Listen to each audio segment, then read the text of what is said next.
Wake that ass up. Early in the morning. The Breakfast Club. Morning, everybody. It's DJ NV Angela Yee, Charlamagne the God. We are the Breakfast Club. We got a special guest in the building. Yes, indeed. James Altucher. Did I say that right? Yeah, it's like I'll touch her fast. Altucher. Whoa, not in the Me Too era, Okay. James. Okay, I'm James, sorry. Stop it. I've been using that joke for 10 years. Now it's too late. You gotta update it, all right? I It's gotta- a little archaic now. Yeah, I gotta. I'm an old man. That's the problem. I'm like a Joe Biden in here. Goodness gracious. Author of Think Like a Billionaire. How do you think like a billionaire when you're not a billionaire, James? Well, that was the question. I had to talk to lots of billionaires and then study how they think. I had to break it down. I wanted to learn because I kept succeeding and then I kept going broke. I kept succeeding and going broke. Imagine every time you sell a business, you think, oh man, I did it.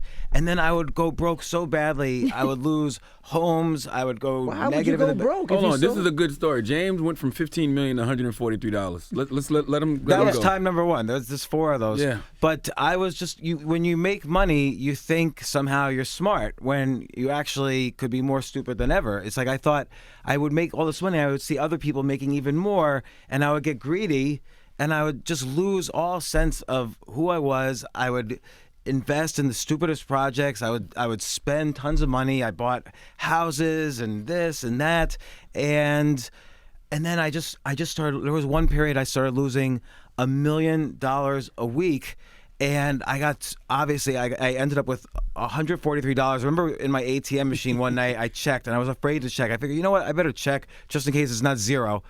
It was almost zero. It was $143. I thought I was gonna kill myself. Like I thought my kids were babies then. They wouldn't remember me, but they would remember my life insurance policy, and everybody was young enough that they could move on. And I was really depressed, and it took a long time to figure out how to bounce back. And then I lost it all again. Happened again. I lost it all again. Goodness gracious, James. It was really How did you painful. lose $1 million a week? I Bad didn't know investments. how to invest, and I thought I knew. You know, this is a weird thing, but just looking at me, people would walk up to me on the streets and say, "Hey, what stock should I buy?" Right. Like somehow I don't everyone. get that. You from look more like a tech guy. Yeah, more techie. Well, but it was the tech era. It was the 1999. Yeah, that's how you really It was know. the internet boom. So everyone was like, "Man, you must be an internet guy. What internet stock should I buy?" So I thought, like, oh well, this internet thing, I should just put all my money into it, even though I had just cashed out of it, totally cashed out. Would you invest in Black Planet? I did not invest in that one, MySpace. but I would get all these insane pitches. Like there was one, like a website for left-handed sports lovers. Like there was all sorts of crazy businesses then.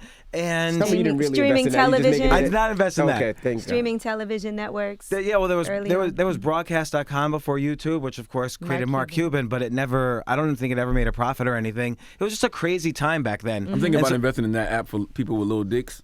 It's a dating app. Yeah, I actually looked at there was a website called Matchmaker.com, and I learned all about dating apps, and I was thinking of investing in that, but then they got acquired by another company, Lycos. So dating apps are very popular, and I even thought about making one, and I wish I had done that. Instead, I decided, you know what?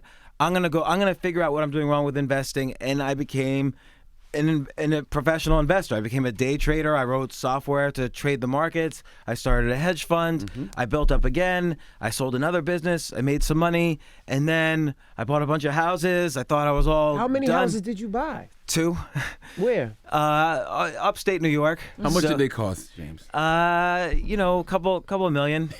What's a couple, James? Well, like 2. Two is a couple. So $2 million a piece? No, Cost you it was two altogether. But Okay. I was investing in a bunch of things also, and then that story ended with the IRS boarding up those houses and me getting a divorce. And I smile about it now because you kind of have to laugh at these things. So or you'll just be somebody's your ex depressed took forever. half. Somebody's your ex took half.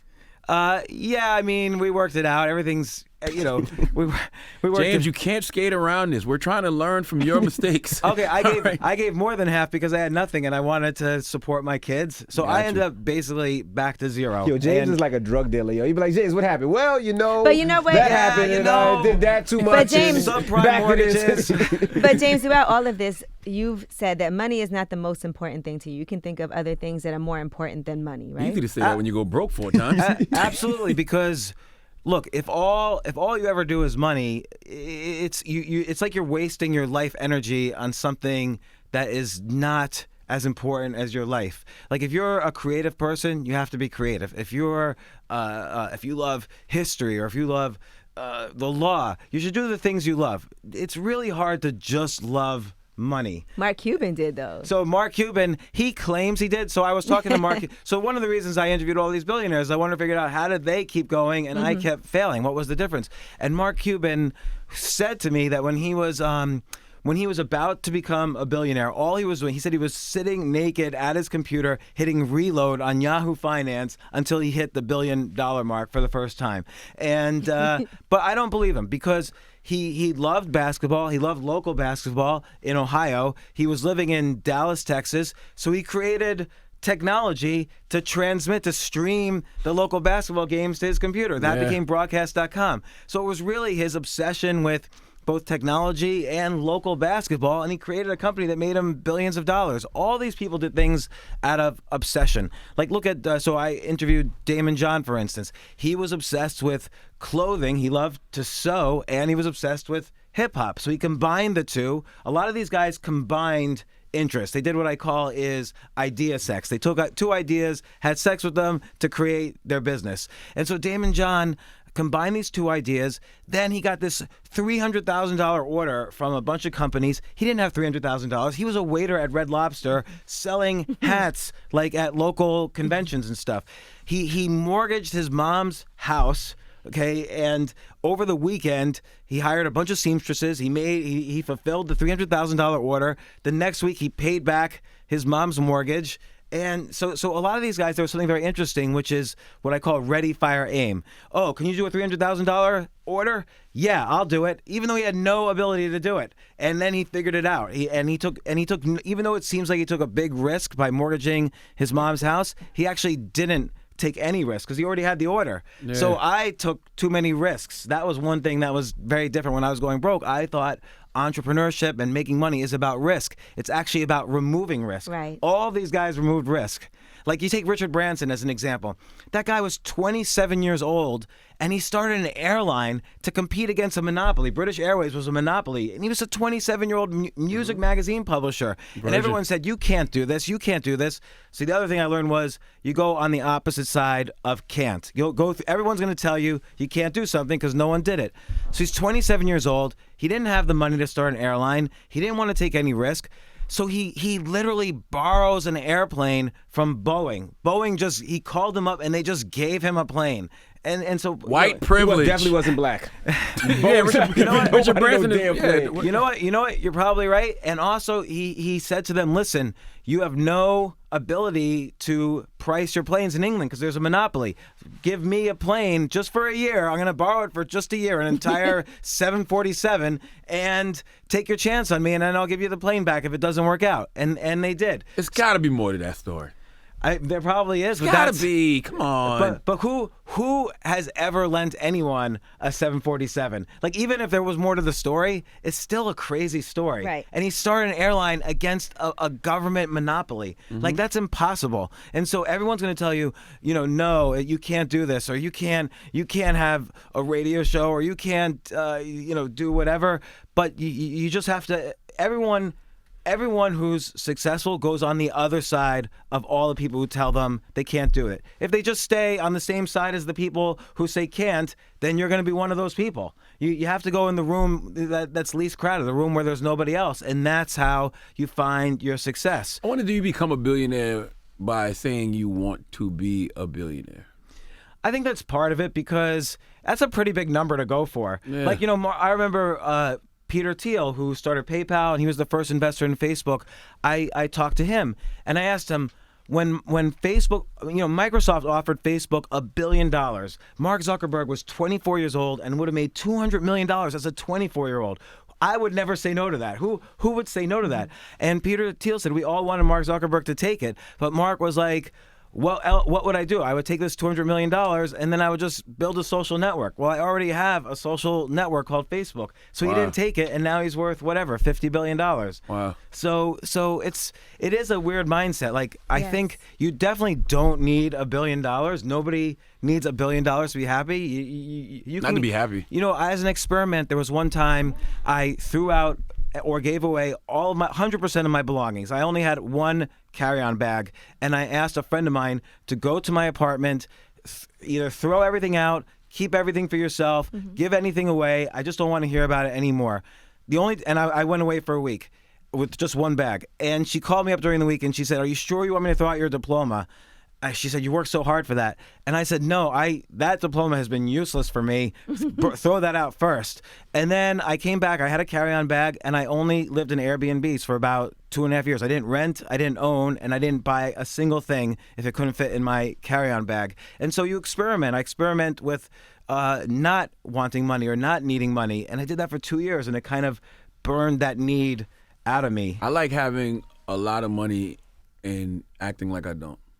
That's the best thing in the world. Yeah, because then it's not your identity is not tied to your money. Absolutely. And it's really important. Like, money is just an energy that's a side effect of who you really are on the inside. And that's kind of the most important thing I learned is that, you know, what was I doing wrong every time I went broke? And it was like, again, 4 or 5 times where I thought I was successful and then just miserably failed. And what I was doing wrong was I was hanging out with people that were not good for me. They were toxic for me. I wasn't treating myself well. Like, I wasn't sleeping well. I wasn't exercising. I wasn't eating well. I wasn't being creative. Like, right now, every day I write down 10 ideas, no matter what. I have a handy waiter's pad. You got 10 already now? No, not for today. But He's like, maybe still early today. after this show, I'm gonna write down 10 things I learned on the Breakfast Club, and then. And also you also have to not stress about the things you have no control over. So it was these things that I was doing all wrong, and I switched that. Once I started writing 10 ideas a day down, your idea muscle is a muscle. You have to exercise it every day. Within 6 months, I felt like I could come up with nonstop ideas, and that really helped me a lot. And then I started at least not going broke every 6 months. Question. Maybe I'll go broke again, but who knows? I see you got on the Bernie jacket. I got a no. This is That's Larry David or Bernie? no. It's James Altucher. Oh, that's you. himself. What the fuck? He said it. Aren't you a Bernie guy though? No. I'm a nobody guy. Oh, okay. Why did I think that was Bernie Sanders? I wish I was a somebody guy. You know, there's 60 million Democrats in the United States, and I hate to say it, why out of 60 million people, our number one choice to defeat the president is. It's sad, actually. He can't say a sentence without making some sort of mental error. His cognitive issues are terrible. Yeah, like, why is he the number? There's 63 million people who are Democrats in the United States. He's number one? Like, what happened? Well, I was going to ask you about Bernie because Bernie doesn't believe in billionaires. Yeah, so I think that's a little weird to say, oh, billionaires are bad. Like, you know, take Ken Langone, who started Home Depot. That guy, there's 300,000 people work for Home Depot. He's created 100,000 millionaires. Right. Yeah. All the wealth he's created, those people buy homes, and that creates jobs in the home industry.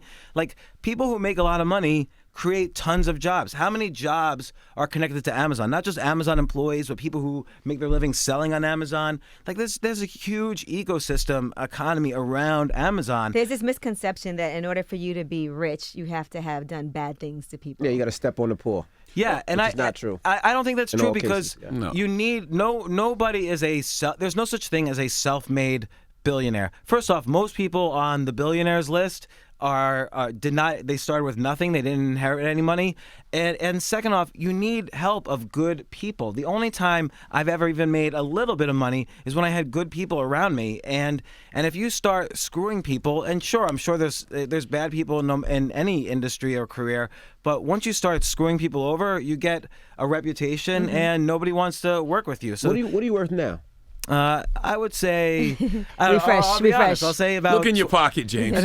I'll say about 20 because I've done a good 20 job what? starting million because I've started investing. Let's see what they Just say. 20. I've started Let's look it investing up. in good companies, and I've started a bunch of good companies, and the companies help people, and I'm proud of them. And I also, though, spend most of my time doing things that don't make any money. Like I love to write. I love to do a podcast. I love to do stand-up comedy. You do your podcast 4 times a week now? Yeah, 4 or 3. It depends how lazy I am that week. I was a guest on there before. You were I a was guest? too. She was over, so. And I sent Jizza over to play you in chess. Yeah, Jizza was great. I want to get Jizza on. Because you are grandmaster of chess. I had Gary Kasparov on the podcast, who's the best chess player in history. So I invited Jizza, I invited Jim Norton to hang out because I knew they were interested in chess. And then Jizza and I played chess for like an hour after the podcast. Yeah, he loves chess. I was talking to Steve Cohen, and he was like, yeah, we have a chess. I was like, we need to get Jizza over there because if there's something I know he'll get up for, it's a game of chess. Yeah, and I know you worked with the Wu-Tang Clan, so I made their websites back in the 90s. In my very first company,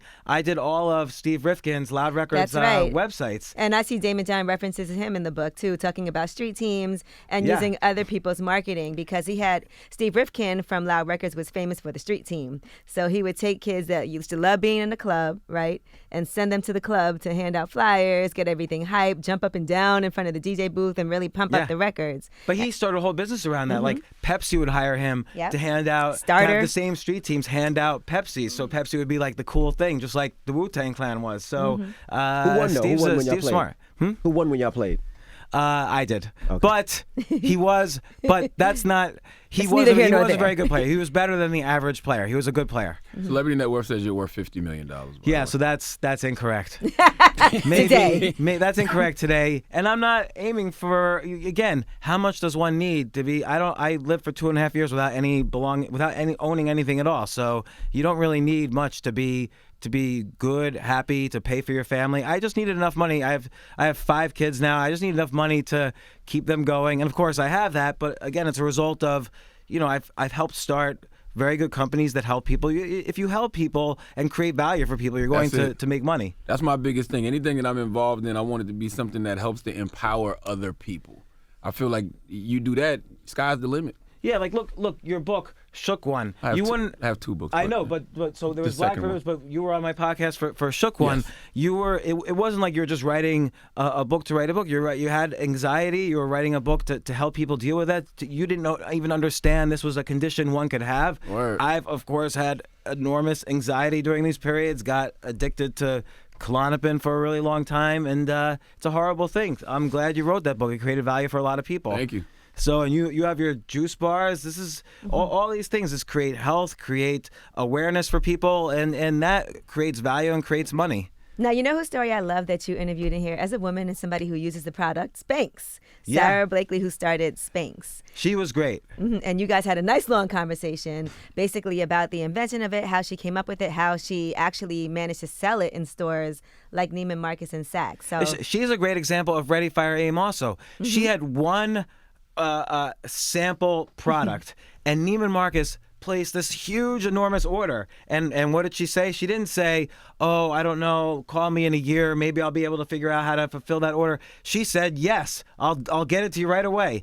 And then she had to find a factory. She didn't have any, you can't just call a factory and say, I need, $500,000 worth of underwear. With no socks. By the way, I sell fax machines door to door, so believe me when I say I need all this underwear. Like that, her job at the time that she got this order was she was selling fax machines door to door.